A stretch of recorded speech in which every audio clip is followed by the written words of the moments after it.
Los Angeles Dodgers fans, what a ride this postseason has been.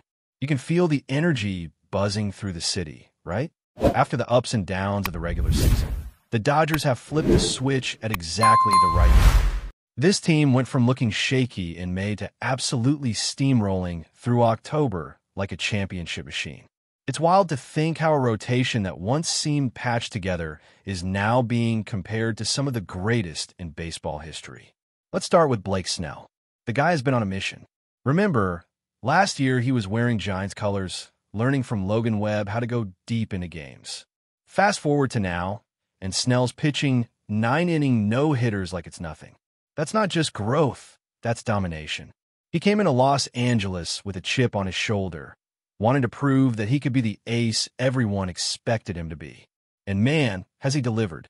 In the postseason, he's been untouchable, slicing through lineups like a surgeon, giving up barely any runs, and setting the tone for everyone else on that staff. Then there's Tyler Glasnow. Talk about a guy who's found his rhythm. Glasnow's story this year is all about timing. After a couple of rough patches and injuries, he's back in top form, and you can see the confidence every time he takes the mound. He's not just pitching, he's attacking. His stuff is electric, and the chemistry between him and the rest of the rotation has been unreal. There's this quiet competition going on among the starters, each one trying to outdo the last. You can feel it. It's like a friendly arms race of excellence, and Glasnow is right in the thick of it. And how about Roki Sasaki? The kid came in from Japan with all the hype in the world, and for a while, things didn't click. He struggled early, spent time on the injured list, and it looked like he might not live up to the massive expectations. But the Dodgers are masters at player development. They figured something out mechanically, fixed his balance, and boom, the fastball came back to life. Now he's out of the bullpen, throwing triple-digit heat and breaking hitters' spirits with that nasty splitter. You can't even make this stuff up. His transformation from shaky starter to lights-out closer has been one of the biggest stories of this postseason. When he comes in, games feel over. And Glasnow said it best. For him to start the way he did and finish like this, it's one of the craziest turnarounds anyone's ever seen. This is what makes the Dodgers' run so special. Every guy on this team has faced something, an injury, a slump, a setback, and somehow they've turned it all into fuel. Think back to early in the season. The Dodgers were barely staying above .500 for months. Their rotation was broken, the bullpen was inconsistent, and even their offense couldn't find a rhythm. They were playing like a team still searching for its identity. Then something shifted. A meeting, a mindset change, call it whatever you want, but after that, they started winning and never looked back.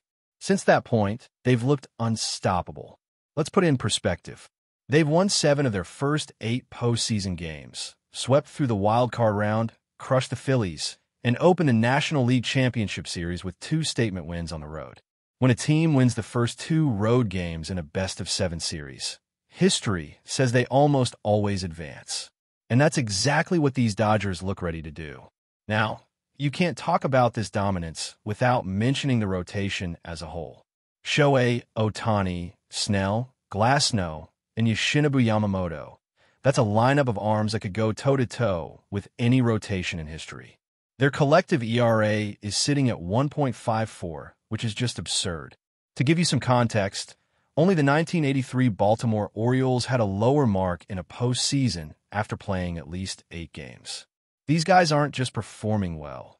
They're carving their names into the record books, and they're doing it against elite competition.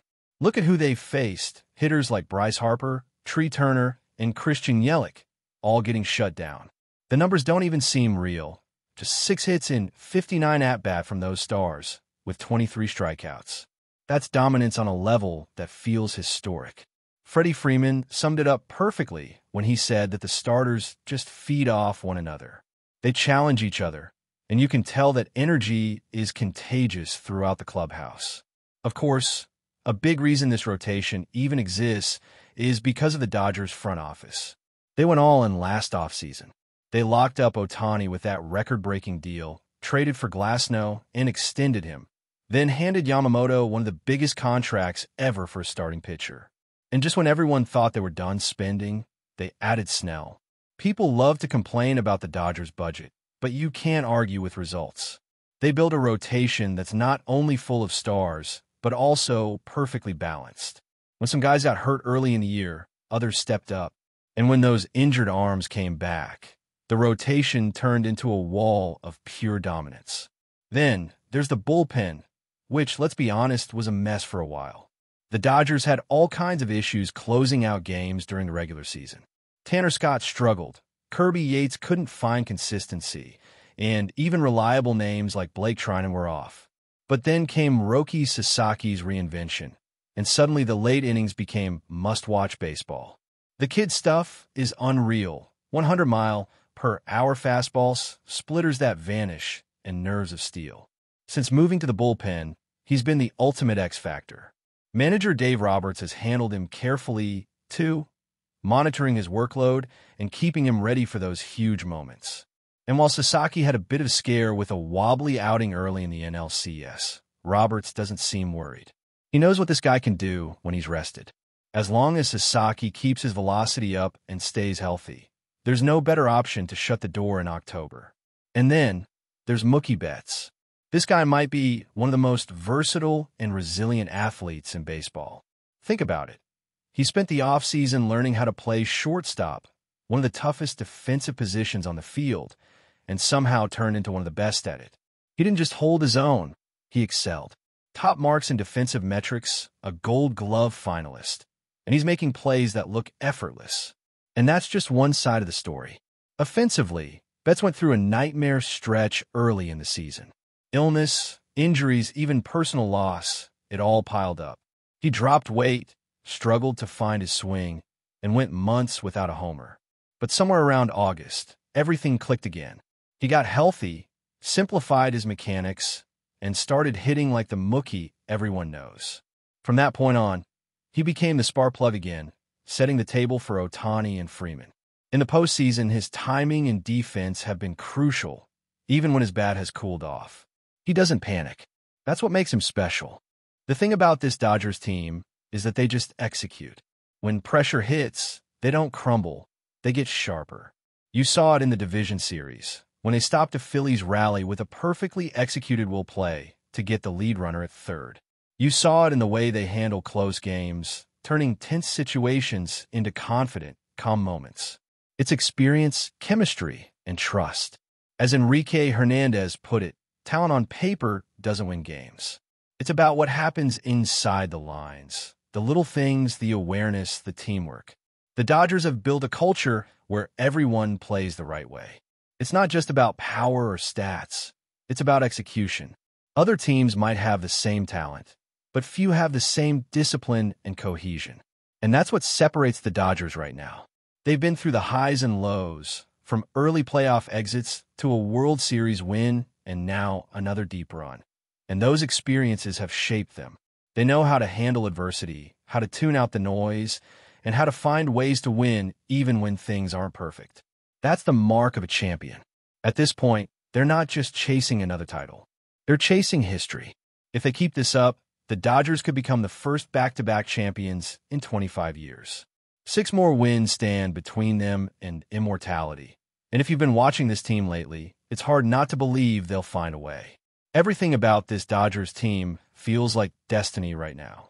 You can sense in the way they carry themselves, the confidence that radiates from the dugout, the calm in those late innings when most teams start to tighten up. They've been through every possible scenario over the last few seasons. The heartbreaks, the shortfalls, the injuries, the doubters, and all of that has hardened them into what they are now. They look like a group that understands exactly who they are and how to win. Look at how they've adapted over the course of the year. Early on, the rotation was supposed to be the backbone, but injuries tore it apart. Ohtani's rehab dragged longer than expected. Glasnow and Snell missed time. Sasaki struggled to adjust to the American game, and suddenly that dream rotation looked fragile. But instead of panicking, the Dodgers adjusted. They leaned on young arms. They mixed and matched. They survived the chaos. And when the rotation finally came back to full strength late in the season, it was like a tidal wave. From that point on, no one's been able to stop them. Yamamoto deserves a huge amount of credit for that transformation. Think about where he was in mid-season, struggling to get out of the first inning in Milwaukee, his stuff all over the place. Then, a few months later, he goes back to the same city and throws a complete game in the postseason. That's a statement. The composure, the control, the ability to learn and bounce back. It's everything you want in a frontline starter. When he's on the mound now, there's this quiet intensity about him, the kind that gives the entire team confidence. Ohtani, meanwhile, has been quietly effective as a pitcher even while his bat hasn't been the same. Everyone expected him to dominate offensively, but it's been his work on the mound that's mattered most. Every time he steps out there, you can feel the anticipation. His mechanics, his timing, his mix of pitches, they're all coming together at the perfect time. He might not be putting up huge offensive numbers, but he's still a force, and opponents know it.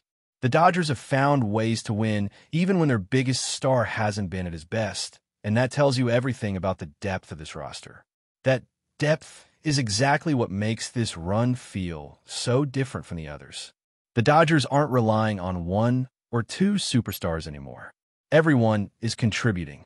From the bench players like Enrique Hernandez and Tommy Edman to the bullpen guys who found new roles, it's been a complete team effort. You can see the chemistry in the way they celebrate together, the way they talk in the dugout, the way they never seem to get rattled. They're playing with joy, but also with purpose. It's a blend of professionalism and swagger that only comes from experience. What's crazy is how much of this was built on adjustments, not just mechanical ones, but mental ones. Sasaki's turnaround wasn't just about fixing his leg movement. It was about believing he could dominate again. Betts didn't just rework his swing, he reset his mindset. He let go of trying to chase stats and focused purely on helping the team win. Freeman has been a steadying presence through all of it, leading by example and keeping the energy grounded when the highs get too high. This is a team that understands the rhythm of a season, the importance of staying balanced, and the need to peak at the right moment. And they've peaked perfectly. Over the last month, the Dodgers have combined power, pitching, and precision in a way that's almost eerie. Their starting rotation keeps them in every game. The bullpen closes doors, and the offense finds ways to score even when the hits aren't falling. They're not just outscoring teams, they're outsmarting them. You watch their situational hitting, the base running decisions, the defensive alignments. It's all so crisp, so prepared. This isn't luck.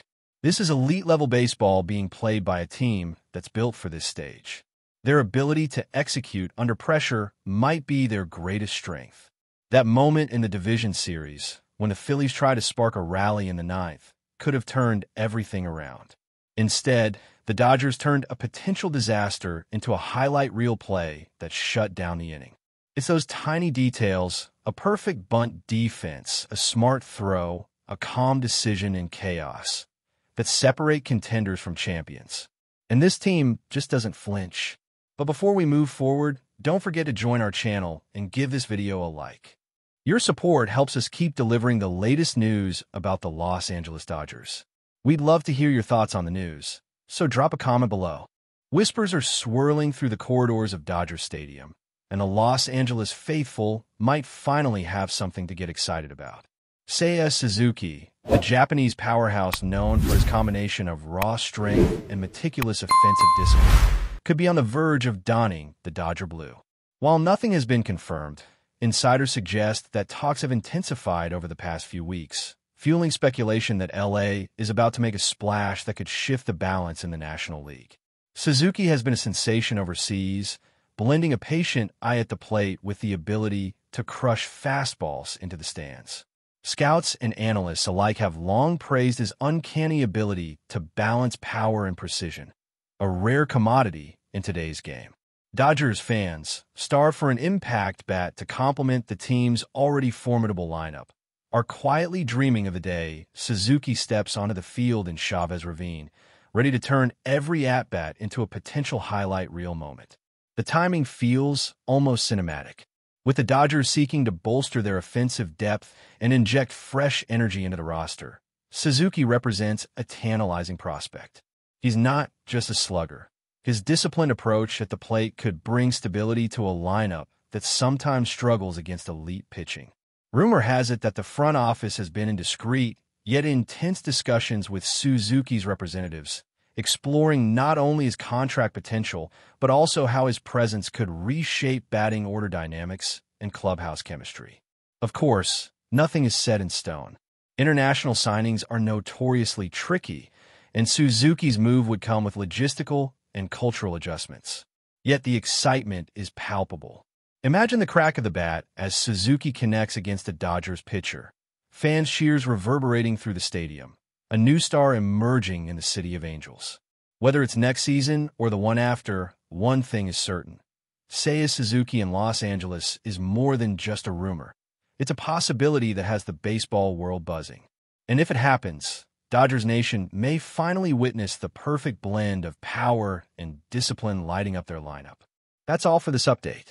If you enjoyed the video and want to stay up to date with exclusive news about the Los Angeles Dodgers, be sure to subscribe to our channel and hit that like button. We always appreciate your comments and feedback. See you in the next video.